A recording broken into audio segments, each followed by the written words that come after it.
Hi students, welcome in our next video of New Oxford Modern English for class 5th. Students, today we are going to start our next lesson, that is 11th, My Side of the Mountain. Before starting the lesson, we have to see about who is writer of this lesson. So see students, the writer of this lesson was Jean Caghead George. She was born on 1990 and died on 212. She was an American writer. She wrote more than 100 books for young people. जो भी writer थे gene कैग्रेड George, वो American writer थे. उन्होंने hundreds of story लिखी है, books लिखे हैं यंग लोगों के लिए. This extract is from the my side of the mountain, which is the story about a boy who survived in the Catskill Mountains and learn about courage and independence. तो बच्चों ये जो extract है, ये जो लेसन है, एक extract है जो लिया है एक स्टोरी में से. स्टोरी का नाम है माई साइड ऑफ द माउंटेन, और ये स्टोरी एक बॉय की है हु सर्वाइव, यानी वो सर्वाइव हुआ, यानी वो वहां पे जाके रह रहा था कैटस्किल माउंटेन्स पे. And learn about courage and independence, यानी इस कैटस्किल पर्वतों पर ये लड़का कैसे रहता था, इंडिपेंडेंटली कैसे रहता था, और उसने जो भी करेज किया यानी उसमें हिम्मत कैसे आई थी, इसके बारे में एक्सप्लेनेशन बताया गया है. द कैटस्किल माउंटेन जो थे is a large forested area है 160 kilometres north of the New York city, यानी जो न्यूयॉर्क सिटी है उससे नॉर्थ पे ये 160 किलोमीटर तक दूर का एक लार्ज फॉरेस्टेड एरिया है जिसे कैटस्किल माउंटेन्स कहते हैं. और यहाँ पे एक बॉय कैसे सर्वाइव हुआ था, यानी वो कैसे वहां पे रहता था, इसके बारे में हमें बताया गया है. So students, now we have to see the lesson. So students, you have to open the page number 134 and listen carefully. 11th, my side of the mountains. So students, हम जो पढ़ रहे हैं तो ये बच्चा जो है, यानी ये लड़का है आपकी उम्र का है जो कैटस्किल माउंटेन्स पे गया था, वहां पे रहता था, वो हमसे बात कर रहा है. I am on the mountain in a tree home that people have passed without ever knowing that I am here. यानी ये लड़का हमें बताता है कि मैं ऐसे माउंटेन पे हूँ, वहाँ पे एक हमारा ट्री होम भी है, दैट पीपल हैव पास, वहाँ से लोग गुजरते हैं, वहाँ से लोग आते जाते हैं, लेकिन किसी को भी पता नहीं है कि आई एम हियर, मैं वहाँ पे हूँ. The home is a hemlock tree 6 feet in diameter and must be as old as mountain itself. तो ये बच्चा कहाँ पे रहता था, ये जो बॉय हमसे बात कर रहा है, ये उसका एक घर था. कौन सा घर था उसका? हेमलॉक ट्री, यानी एक ट्री ही उसका घर था. हेमलॉक जो बड़ा ट्री था वही उसका घर था, और आते जाते लोग उसको देख भी नहीं पाते थे. वो जो हेमलॉक ट्री था वो 6 feet इन डायमीटर, यानी वो इतना चौड़ा था कि वह जो ट्री था वो 6 मीटर उसके डायमीटर थे, यानी वो बहुत चौड़ा ट्री था hemlock tree. And must be as old as mountain itself, और वो शायद जब से माउंटेन्स थे तब से वो ट्री भी था, यानी ट्री तब उस टाइम का था माउंटेन्स के जितना ओल्ड एज का. I came upon in it last summer and dug and burn it out until I made a snug cave in the tree that I now call home. और मैं जब यहाँ आया था लास्ट समर में, यानी लड़का हमसे बात कर रहा है, कह रहा है कि लास्ट समर में जब मैं यहाँ पे आया था तो मैंने यहाँ पे डग आउट किया था और बर्न भी किया था इस ट्री को, या ट्री में छेद करके, अंटिल की जब तक मैं एक स्नैक यानी एक कंफर्टेबल यानी कोजी ऐसा एक केव, ऐसी एक गुफा नहीं बनाता, तब तक मैंने उसको डग किया और बर्न किया और उस ट्री में रहने लगा. That I now called home, जिसको मैं मेरे खुद का घर बताता हूँ. कौन सा घर है मेरे बच्चे का? ये जो भी हेमलॉक ट्री है वो इस बच्चे का क्या है? घर है. देन स्टूडेंट्स, नेक्स्ट पैसेज में लड़का हमें बताता है जो भी ये हेमलॉक, जो भी ये कैटस्किल माउंटेन्स पे जो भी इसका ये घर दिख रहा है, जो भी हेमलॉक ट्री, उसके बारे में. My bed is on the right as you enter. जब आप एंटर करोगे तो राइट में ही क्या है? मेरा बेड है. ठीक है, आप देख सकते हो राइट में भी बेड है उसका. And it is made up of S slats and cover with dear skin. ये जो बेड है तो ये एस स्लैट्स का, एस यानी जो भी राख रहती है, और स्लैट्स यानी जो भी लकड़ी के टुकड़ों से बने वाला ये बेड है. And covered with dear skin, यानी हिरन की यहाँ पे स्किन भी उसने रखी है. On the left it is a small fair place about knee high. देखो लेफ्ट साइड में एक स्मॉल फायर प्लेस है, यानी एक भट्टी है साइड में, जो भी इस प्लेस को गर्म रखने के लिए। अबाउट नी हाई यानी घुटने के ऊपर तक की ये भट्टी है, ठीक है। It is of clay and stone, ये मिट्टी और स्टोन से बने वाली है। It has a chimney that leads the smoke out no the knot hole, यानी इसको एक चिमनीज बनाने वाले। देखो here you can see students in this picture, ये चिमनियां बनाई है क्योंकि इसमें से जो भी स्मोक है, धुआं है, ये ट्री के बाहर निकले, इसके घर के बाहर निकले। इसने यहाँ पे क्नीट होल यानी छेद बनाकर इसमें से धुआं निकलने के लिए उन्होंने चिमनीज बनाई है। I chips out 3 other knot holes to let the fresh air in it, और फ्रेश एयर अंदर आने के लिए, देखो धुआं बाहर छोड़ने के लिए यह चिमनियां बनाई गई। और इस लड़के ने और भी चिप्ट किए हैं 3 कनेक्ट होल्स, यानी 3 चेज और भी इधर किए हैं कि जो भी फ्रेश एयर है बाहर की वो अंदर आ सके, इस ट्री के, इस घर के अंदर आ सके। Okay, the air coming in is bitter cold, जो एयर आती है इसमें ठंडी हवा तो बहुत ही कोल्ड रहती है, बहुत ही ठंडी होती है। It must be below 0 outside, इससे पता चलता है कि मुझे बिलो 0 होगा, यानी 0 डिग्री सेल्सियस क्लाइमेट होगा आउटसाइड में, इतनी ठंडी होगी।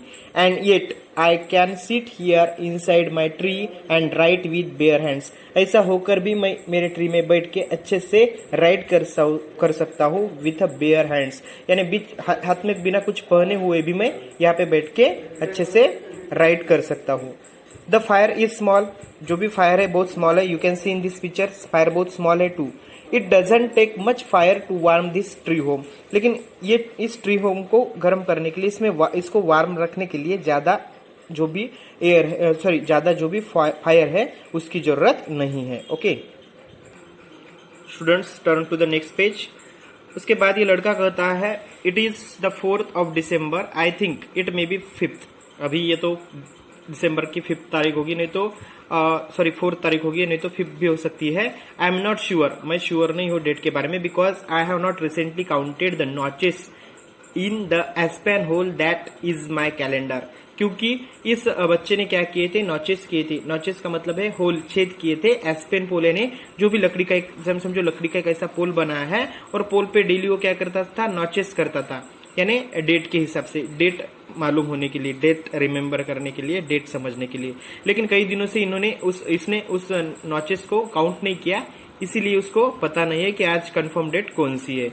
और जो भी वो एस्पेन पोल उसने बनाया है ट्री का, लकड़ी का, तो उससे उसका वो क्या कहता है, अपना कैलेंडर कहता है। Okay, I have been just too busy gathering nuts, क्योंकि मैं ये क्यों नहीं कर पाया, डेट्स काउंट क्यों नहीं कर पाया, नॉचेस काउंट क्यों नहीं किया, क्योंकि मैं बिजी था क्या करने में, gathering nuts and berries, smoking venison, fish and small games to keep up with the exact dates, क्योंकि मैं बिजी था, जो भी नट्स है वहाँ मुझे रहने के लिए, खाने के लिए, सर्वाइव रहने के लिए, जो भी नट्स बेरीज है उसको गैदर करने में, स्मोकिंग फेंशन जो है, फिश, और जो भी स्मॉल गेम किसको कहा गया बच्चों, स्मॉल बर्ड्स, जो भी पिजन की तरह स्मॉल बर्ड्स रहते हैं जो फॉर फूड यूज करते हैं, तो उस स्मॉल गेम्स को भी गैदर करने के लिए मैं बिजी था।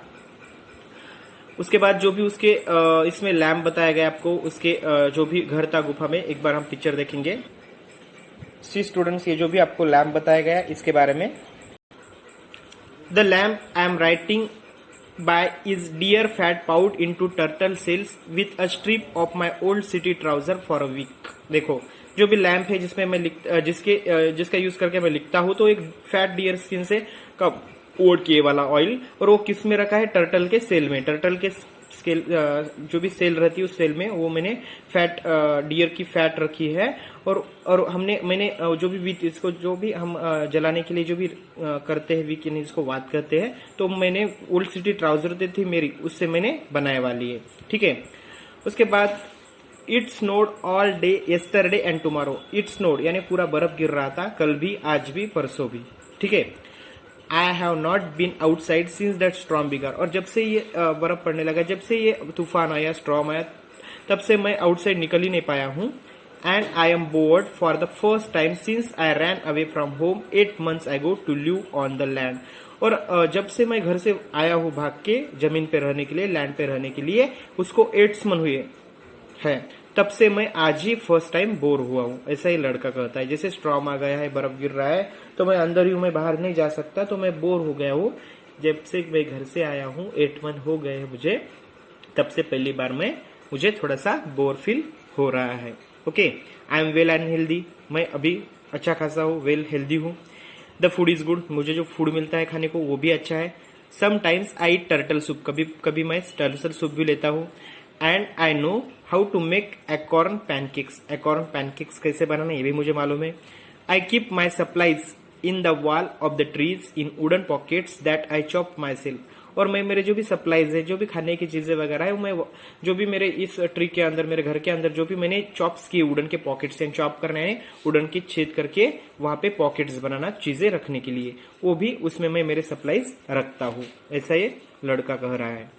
Every time I have looked at those pockets during the last 2 days I have felt that like squirrel which reminds me, यानी एवरी टाइम मैं क्या करता हूँ, लुक एट द पॉकेट्स, दो पैकेट्स, यानी जो भी पॉकेट्स है उसमें वो मेरे सप्लाईज है कि नहीं, वो डेली 2 days में चेक करता हूँ, हर 2 days में चेक करता हूँ।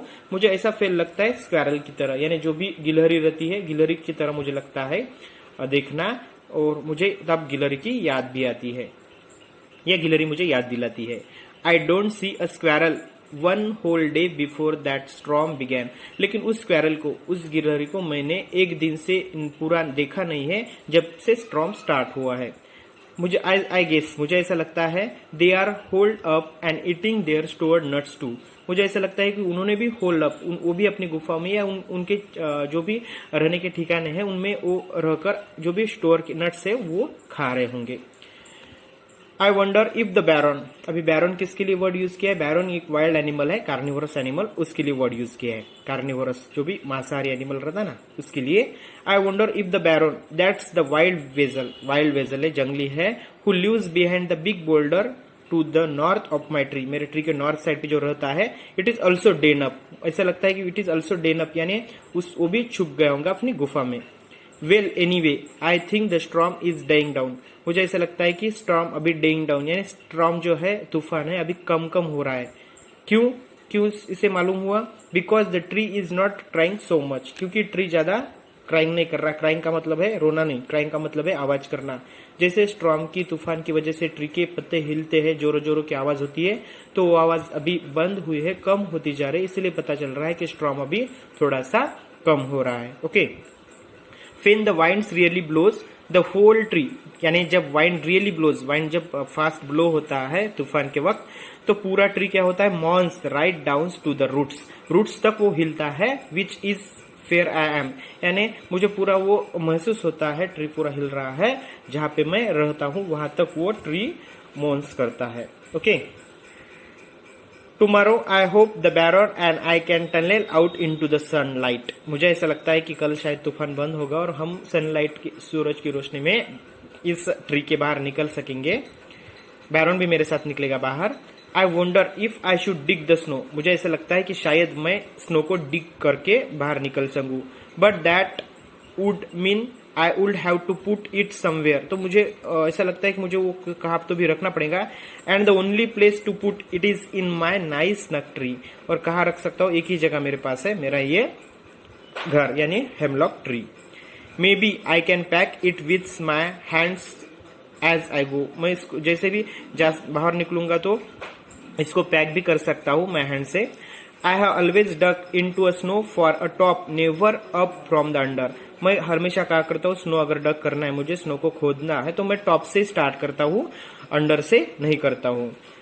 बैरन क्या करता है, द बैरन जो बैरन जो वाइल्ड एनिमल है वो क्या करता है, the baron must dig from the under the snow, baron क्या करता है, ये इसको स्नो को डग आउट करना है तो अंडर से ही स्टार्ट करता है। I wonder fair he puts फट ही डक्स, और मुझे ऐसा लगता है कि वो जो डक्स करता है वो कहाँ रखता होगा।